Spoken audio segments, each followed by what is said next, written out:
இங்க பாரு எல்லா பொம்பளை நினைச்சு என்னை பொம்பளை நினைச்சு கூடாத. நீ பொம்பளை நினைக்கவே மாட்டேன். எடுத்து கையில புடிச்சுக்கிட்டே வச்சுக்க, தண்ணி வர வரைக்கும் விட மாட்டேன். ஐயோ சாமி, அப்படி பிடிக்கிற மாதிரி இருந்தா கொள்ளைக்காரரை கூட்டிட்டு போய் காலையில அந்த சப்ப கொஞ்ச நேரம் சாட்டைய சாட்டி சொல்றேன். எடுத்து அடி புடிச்சுக்கிட்டே வச்சுக்க. சரி அம்மா, நம்ம 2 பேருக்கு என்னத்துக்கு இப்படி சண்டை? அண்ணன் மட்டும் கூப்பிடுறாங்க. நம்ம 2 பேரும் ஒத்து போயிடலாம். அதுக்கு நம்ம தெப்ப குளத்துக்கு அந்த தான் போகணும். ஏன் அந்த தான் இடமாக்குது. கோயால கூட்டிட்டு போவேன்.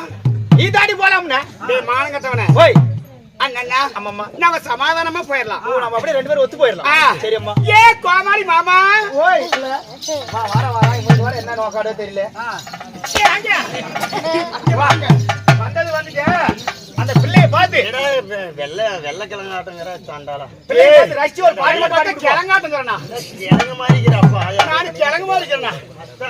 இந்த கிழங்குக்கு ஒரு பாட்டு பாட. நல்ல பாட பாடு. அத பாடு வந்து பொட்டில அத பாடுனா. இப்போ வந்து பொட்டி சேர்த்து. பொட்டி சேர்த்து பாடு. சத்தமா கூடாது.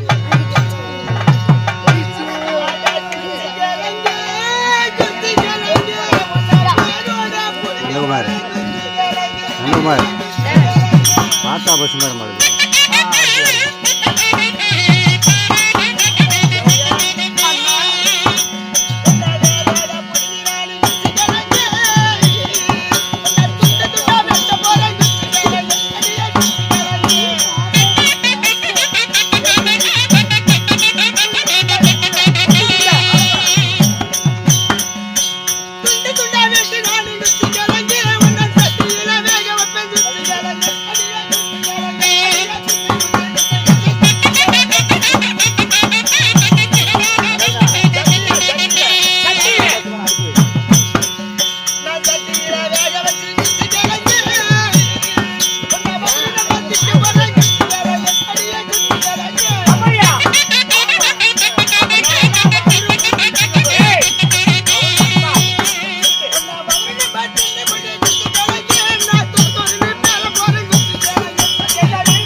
நல்லா பாடையில போறீங்க. பார்த்து ஒரு பொட்ட பிள்ளைய பார்த்து ரசிச்சு ஒரு காதல் பாட்டு, ஒரு சினிமா டப்பாங்குத்து பாட்டு பாடுறானா கிழங்குங்கிற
பேசக்கூடிய வீண் வார்த்தைகள் போனால் என்று வைத்திருக்கக்கூடிய நாடகம் என்ன? திசை காளியம்மன் பிறப்பு. திசை காளியம்மன் பிறப்பு நாடகத்திலே பெயர்பட்ட நாடகத்தில் சபை தரபார் நான் வந்திருக்கிறேன்.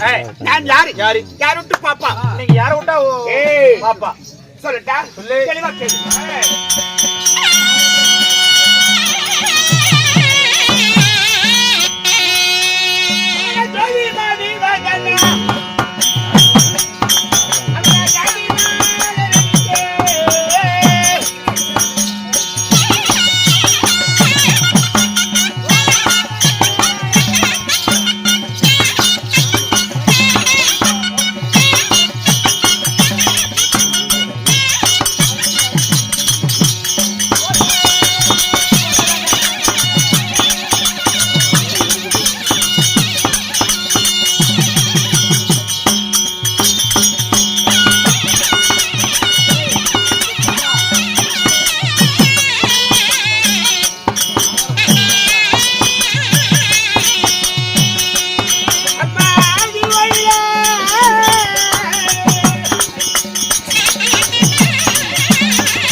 பெயரோ உங்களுடைய பேர் என்ன சாமி? மச்ச வெளியழகி உச்சமில்லாத ரூபி. மச்ச வில்லியலகி உச்சமே இல்லாத ரூபி.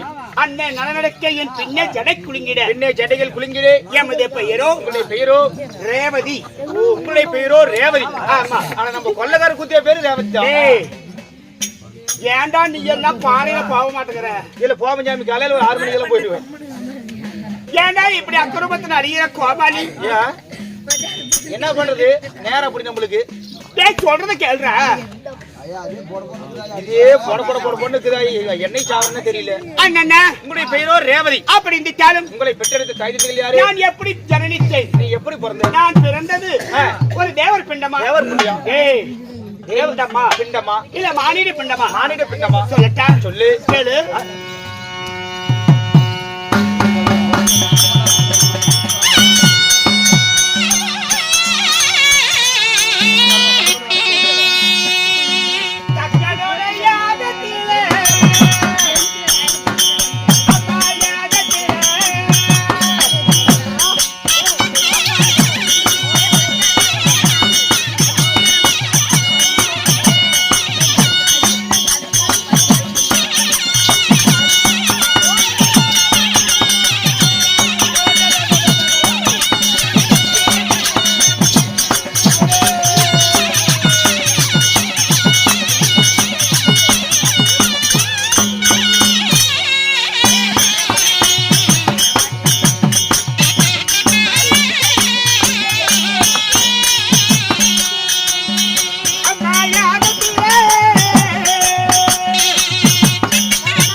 இந்த மாதிரி பொம்பளைய பார்த்தா எனக்கு சுத்தமா பிடிக்கிறது இல்லப்பா. ஏன்டா?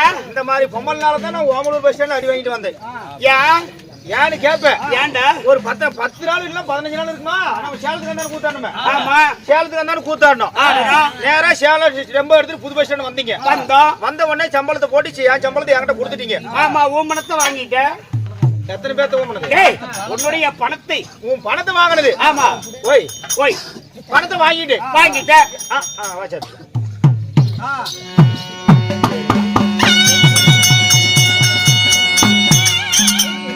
ஏன் சம்பளத்தை வாங்கி சோப்புல போட்டுக்கிட்டு அன்னைக்கு பார்த்து நம்மளுக்கு நாளைக்கு ஒரு நாள் லீவு. ஆமா, லீவு. நீங்க எல்லாம் டெம்போ எடுத்துட்டு வீட்டுக்கு போய் வண்டிக்கு மேய்ச்சிட்டோம். அன்னைக்கு பார்த்து நம்மளுக்கு நாளைக்கு லீவா இருக்குது. ஆமா, லீவு தான். இன்னைக்காவது நம்ம போய் மாமியால பாத்துட்டு வரலாம். யாரு? உங்க மாமியால? எங்க மாமியா மேல எனக்கு ரொம்ப நாளா ஒரு ஆசை. எங்க மாமியால இந்த ஆயா மாதிரியே தான் இருக்கும் பாவம். எங்க மாமியா மேல ரொம்ப நாள் ஒரு ஆசை. இன்னைக்காவது போய் மாமியால பாத்துட்டு வந்துடலாம். அப்படி நேரா சேலம் புது பஸ் ஸ்டாண்ட்ல பஸ் ஏறி உட்கார்ந்த கதை நீ நல்ல விளக்கமா கேளு. சேலத்துல பஸ் ஏறி உட்காந்து ஆனா பஸ்ல உட்காந்த நேரம் எனக்கு சீட் கிடைச்சு போச்சு.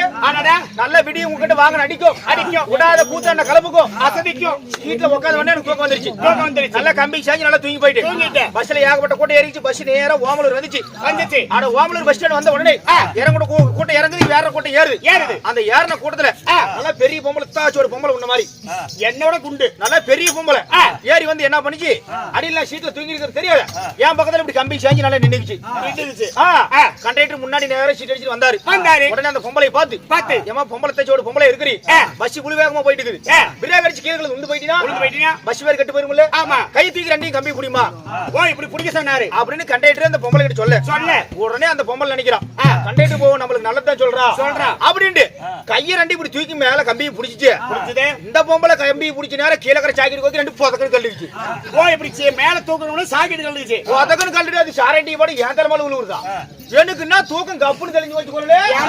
என்னடா பஸ்ல புழுவு பெரிய இடம் இருக்கும்போது லக்கேஜ் மூட்டை கொண்டு வந்து 256 மேல வச்சுக்கிறாங்களே அப்படின்னு தூக்க நடக்கணும் புடிச்சு இழுக்கிறேன். ஆனா நான் இழுக்க அந்த அக்கா இழுக்க நான் இழுக்க அந்த அக்கா இழுக்க உடனே அந்த அக்கா கோபம் வந்துச்சு. என் புருஷன் தொலை தாங்க முடியாது எங்க அப்பா வீட்டுக்கு போயிட்டு இருக்கிறேன். நீ ஏன்டா அதை புடிச்சு இழுத்த அப்படின்னு அடியா நடி அடிக்குது. உடனே கண்டக்டர் டிரைவர் பஸ் நிறுத்தி விட்டாங்க. உடனே இறங்கி வந்து அந்த பொம்பளை கிட்ட கேக்குற அப்படி கண்டக்டர், ஏமா அந்த பையன் பாக்குறது பூனை இருக்கிறான், நீ பாக்குறது ஒரு பொம்பளை, ஏன் அந்த பையனை போட்டு அடிச்சிட்டு இருக்கிற அப்படின்னு கண்டக்டர் கேட்க அந்த பொம்பளை அப்பதான் சொல்லுது, பையன் தூக்க நடப்புல புடிச்சு இழுத்து விட்டா எனக்கு வலியான வலியா இருக்குது அப்படின்னு அந்த பொம்பளை சொல்ல அந்த கண்டக்டர் தான் பஸ்ல சப்போர்ட் பண்ணாலும் சரி விடு இதை பெருசு பண்ணாத, ஏதோ அரிய பையன் கூத்தாடி விட்டு தூக்கற காலத்துல பண்ணிவிட்டா சரி இதை நீ பெருசு பண்ணினா நாளைக்கு பேப்பர்ல போட்டு பஸ் பேர் கட்டி போடுவோம். எப்படி பேப்பர்ல போடுவாங்க? எப்படி அரசு பேருந்தில் பயணம் செய்யும் போது வாலிபர் இப்படியான பேசுவேன் இல்ல அப்படி பேப்பர்ல போட்டு பஸ் பேர் கட்டு போயிடும். அதனால இந்த பையனை மன்னிச்சு விட்டுரு. அப்படி அன்னைக்கு அடி வாங்கிட்டு ஓடி வந்தவன் தான். அன்னைக்கு தான் இந்த காயம். அன்னைக்கு தான் இந்த காயம் ஆனது. டேய் இதெல்லாம் பேசாதடா, ஓங்காலியம்மா காலங்கத்தால உனக்கு ஒரு கரண்டி எண்ணெயை கொடுத்துருவா. நாளைக்கு கூத்துல ஒரு கரண்டில 1 லிட்டர் குடிச்சு சொல்லு பலகாரம் சுத்தி. நீ நாசமா தான் போவே. நான் புடிச்சிட்டே நீ மாசமா போயிடு. நீ இப்படியே போயிடுவே. இப்படியே துரசி மேட்டி போய் நேரா மேய்ச்சிட்டு போடா வாய. இங்க பாரு. நான் எப்படி ஜனனித்தேன்? எப்படி தக்கனுடைய யாகத்திலே நாங்கள் பெண் பிறந்தவன். அம்மம்மா அப்படி தக்கத்தினுடைய யாரத்தை பிறந்து உங்களுக்கு திருமணமானதா? டேய் நாங்கள் எத்தனை பேர் பிறந்தோம் அதை கேளுடா. யாரு? நாங்களும் 27 பெண்மணிகள். ஓ 27 பொம்பளைங்க. ஆமா. சிவனி பரணி கிருத்திகை ரோகிணி மிருகசீரிசன் திருவாதிரை புனர்பூசம் பூசம் ஆயில்யம் மகம் உத்தராதி உத்தரட்டாதி ரேவதி. ஓ ரேவதி. இப்படி 27 பெண்கள் நாங்கள் பெண் பிறந்தோம். ஓ தக்கனுடைய யாகத்துல. ஆமா. அப்படி 27 பேரும் பெண் பிறந்து சரி நாங்கள் யாரை மாலை மணமுடித்தோம்? யாரை கல்யாணம் பண்ணீங்க? சொல்லிட்டா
தங்க 10 மணி இருந்து சொல்லிட்டு இருக்கிறேன் கொஞ்ச நேரம் அமைதியா தான் இங்க இருக்கிறேன். பாரு கம்முன்னு உட்காரினா மாமனை குஞ்சு பிடிச்சு கடிச்சு போடுவேன் என்னடா நீ சத்தம் போடுற? சும்மா சொல்லிட்டு வேற அந்த மாப்பிள்ளை. மாப்பிள்ளை சவாலுமே பண்ணி விடுவா.